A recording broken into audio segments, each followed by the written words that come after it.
Well, good afternoon, YTPC. This is Dave coming to you from the paddock in Southern Maryland.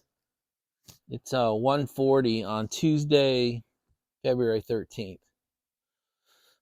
Hey, first off, I don't like manufactured Hallmark holidays, which tomorrow is one of them, Valentine's Day. But as a man who's been married, been with my wife 35 years, she also hates Hallmark holidays. Until the flower arrangement got delivered today, and then all of a sudden it was fine.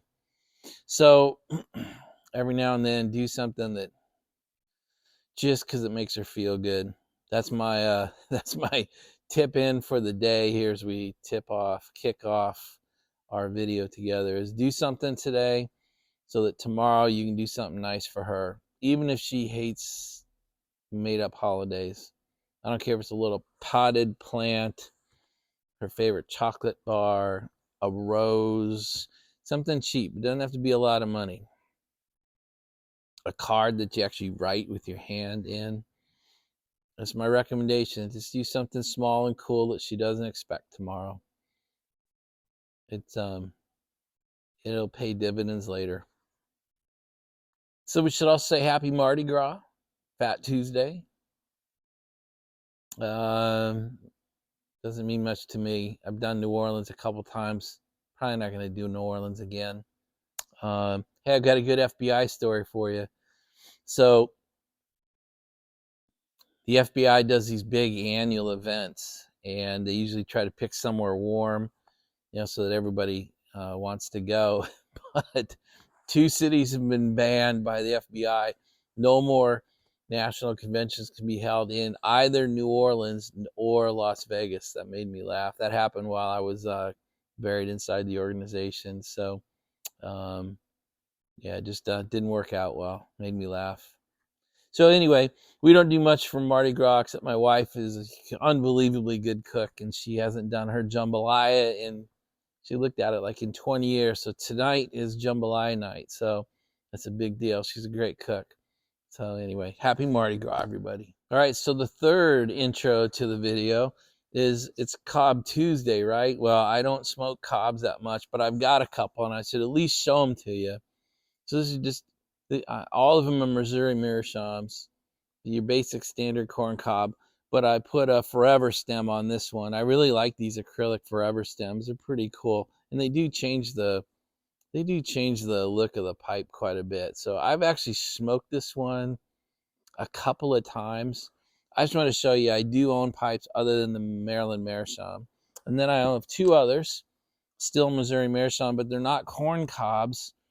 There's a hickory and a cherry, and I believe I've not smoked either one of these, by the way.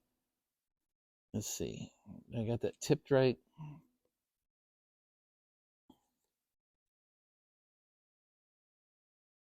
Anyway, both of these I think it was Piper Ken. Oh my gosh, it was either Piper Ken or Central Cal Piper, sorry. But somebody had both of these, and I thought they looked really cool. They cost nothing. So it was fun to put into the pipe cellar. They all sit flat, which I really like. And someday I'll move away from my Maryland Meerschaum. But for today, we're right back at it. The Maryland Meerschaum, color it up nicely. My first bowl of what? Well, I went right back to what was there yesterday. Boswell's Cupcake. You can tell I'm almost done. I'm going to try and finish this up today. Trying to clean up some of the open bags. Sometimes I don't want to jar them. On a 1 ounce thing, I'd rather just finish it than jar it up. So that is why we're doing Missouri, Maryland Meerschaum, and the Cupcake again today. And the fourth intro to the video today, Hoosier Marshall has a podcast, and he put up a video that has a link to it, and it's the second video that he's done. I've listened to both, but it's the first one I want you to go listen to. Go listen, follow his link. It's in his posted video. It'll take you to his podcast channel. I listen to it in Spotify, and but the first video, Go listen to it. It's 10 minutes, take you no time. If you have to, click on 1.5 speed or 1.75 speed, but go listen to it. Yeah, it's not an uplifting message, but I think you should hear it. Every father should have to listen to that 10 minutes. What is this, like the 5th intro to my video? But look what I've done. I actually got some things put up. So I put my U.S. and my Wyoming flags up, and I also added the little love wins, but until it does, stay armed, from Greg. So both my Tunnel Take stickers are now up, and my flags are up. Place is looking better.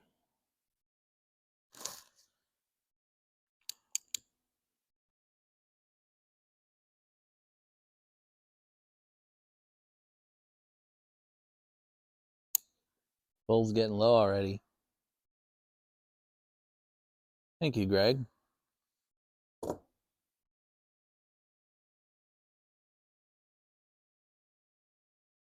So I want to ask you some questions today. That's a shock, huh? Questions from Dave on the video.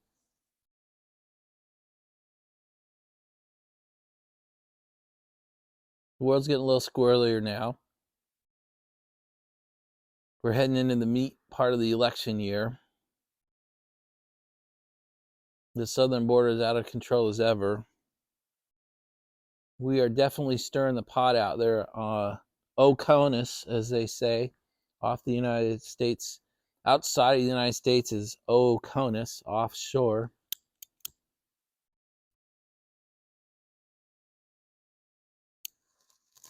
And somebody may choose to bring something onshore to us. We've talked a couple of times about the different levels of security that we should talk about. One is the one we can't do anything about. We're going to ignore that one today. The other one is your security. And so I just want to go back to it. I want to revisit it. I guess that means I want to emphasize, are you taking care of your own shit? Are you being secure? And so the first question I want to ask you, and again, I don't need your answers, but you do. The question I have for you, how do you present to the world? How does your wife present to the world? How do your kids present to the world? What do people see looking at them when they're out in the world? Not when they're in your house, not when they're sitting next to you, not when they're at their dinner table. When they're out there, how do they present? How do you present? How do you teach and show by example to present to someone who's looking to do something bad?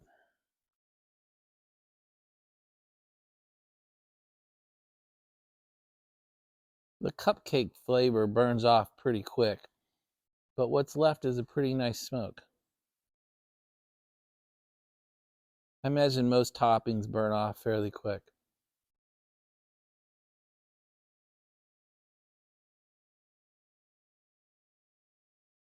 Guys, the concept I want you to understand is you don't have to be the most prepared person, the biggest person, the fittest person, the meanest looking person on the block to win this competition, okay?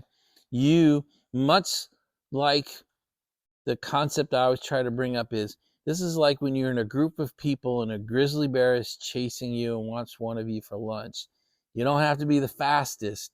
You just have to be faster than one person in your group. All right? That's the concept I want you to get. When you're out there in the world, you don't have to be the meanest looking person. Just don't be the meekest looking person. All right? And meek doesn't mean what you think it does, but I don't want to go down that road today. Okay? I know what you think meek means. Meek means weak, and it really doesn't. But do you look meek out there? Do your kids look meek out there? Does your house look weak out there? What does your wife look like? And so let's talk a little bit about that. How do you dress? How do you walk? How do you hold yourself? How do you hold your shoulders, your back, your head? Are your eyes up? Is your face up? I mean, do you look like, hey, I'm a target? Or do you look like, don't fuck with me, right? You want B, by the way, in case there's any doubt there, right? You want to have that confident look. As someone scanning the parking lot, the grocery store, the bank lobby, wherever the hell you are, you want their eyes to go past you. They don't, they call even the gray man, right? They don't even, you don't want them really even to see you. They're like, yeah, there's the one I want to go after, and it's gone past you, right? How you present yourself is incredibly important to the world when there's someone looking to do bad.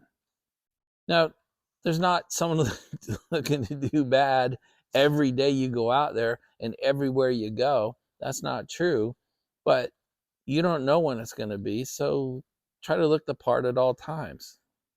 Try not to look like a fool. Try not to wear your beach attire while you're out shopping, grocery shopping, banking, walking down the street. Don't have your shorts and your tank top. Sorry, Greg. Don't wear flip-flops. Don't wear Crocs. Don't wear slides. Right? Don't look like you're unprepared. Don't look like you couldn't respond if you had to. Wear jeans. Wear a decent shirt. Wear a tack vest. Wear a sweatshirt. I'm not going to tell you to dress, but just be cognizant of what you wear. Tell someone looking at you, this guy's not someone I want to mess with, or this is somebody I'm gonna take on. Sometimes you're dressing against your personality. Maybe you are meek and soft and gentle and kind. As a fellow human being, I have no problem with that. Just don't dress that way when you're out. When you're in your house, when you're at a friend's house, at a gathering, at a party, whatever, just the way you want. But when you're out in the world, you are far more in danger out in the world than you are in your home, by the way. Just be aware of that. Just be cognizant of it.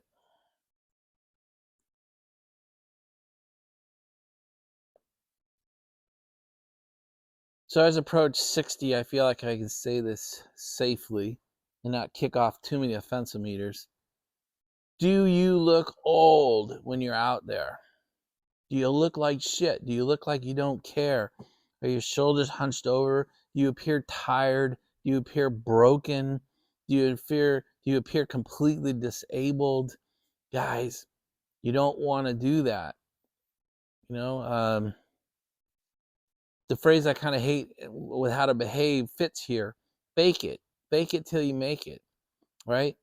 Fake looking like you could take on anybody, take it back to your car, and then you can fall apart again.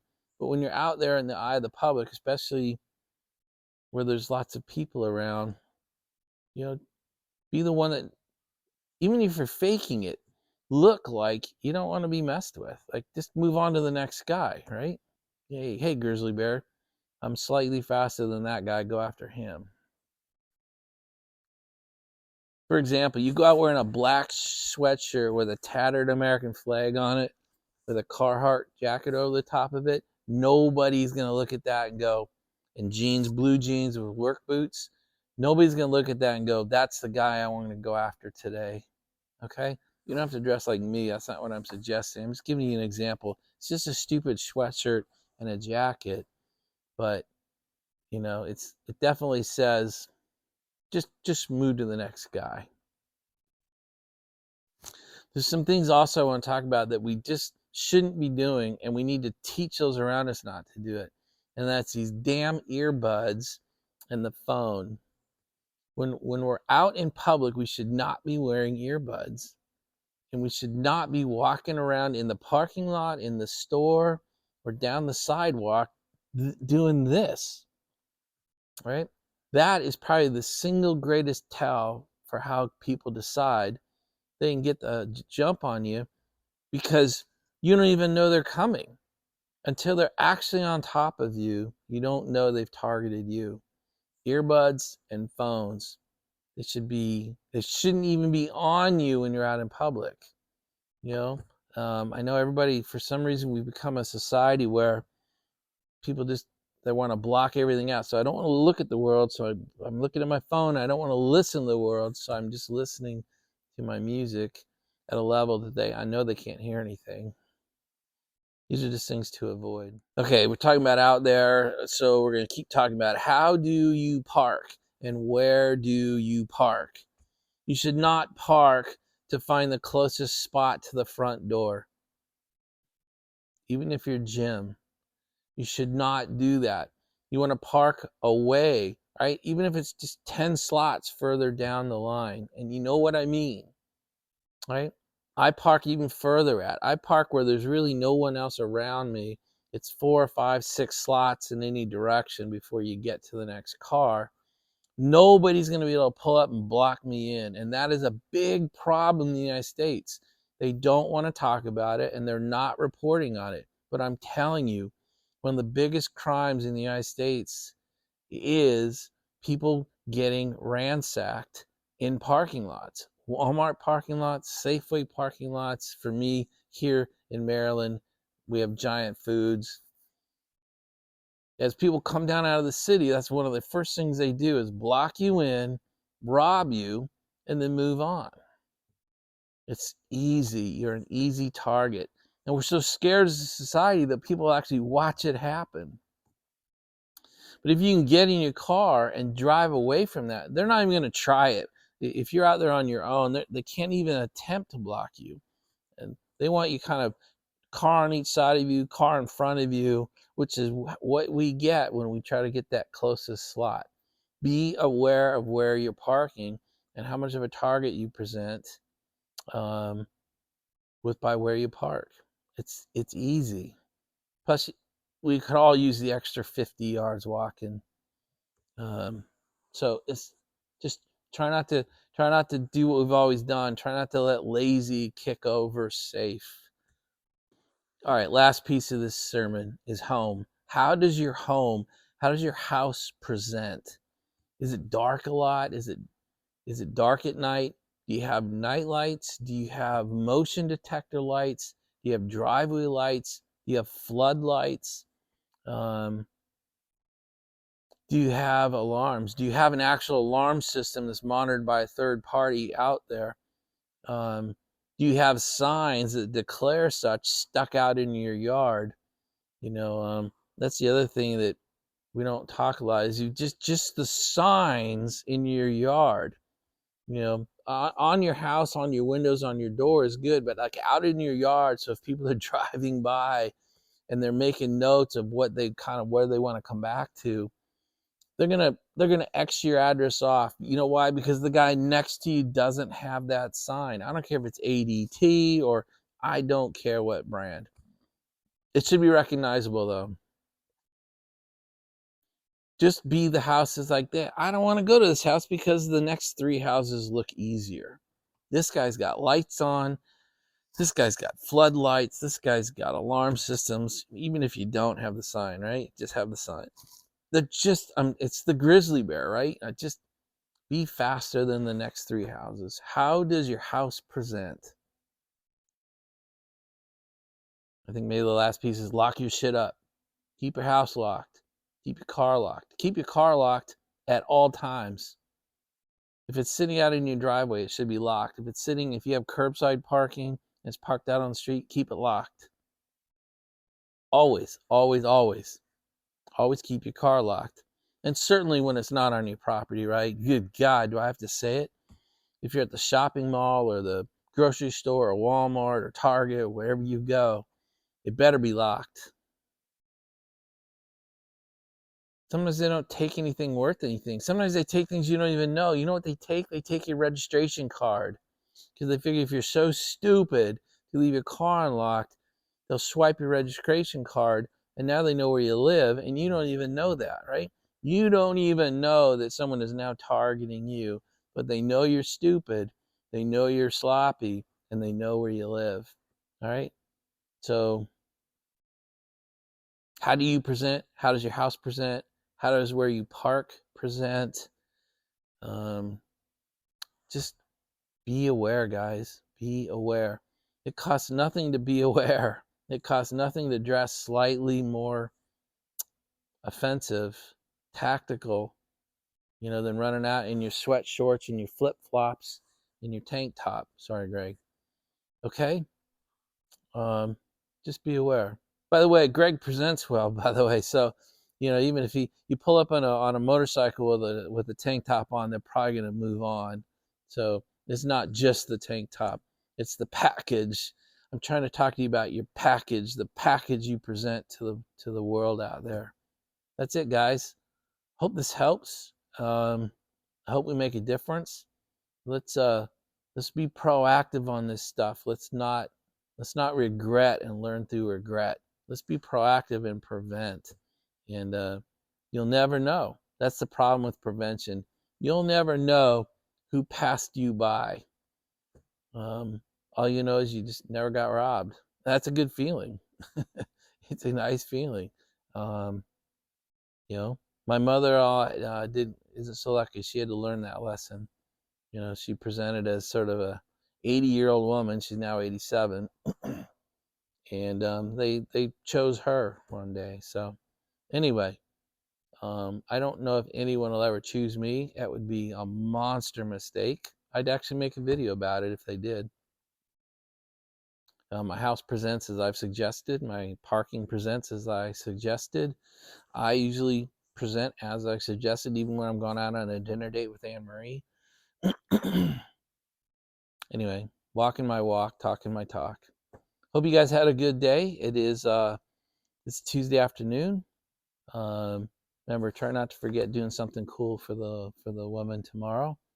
It matters. Guys, have a good one. We will talk again tomorrow. Bye, everybody.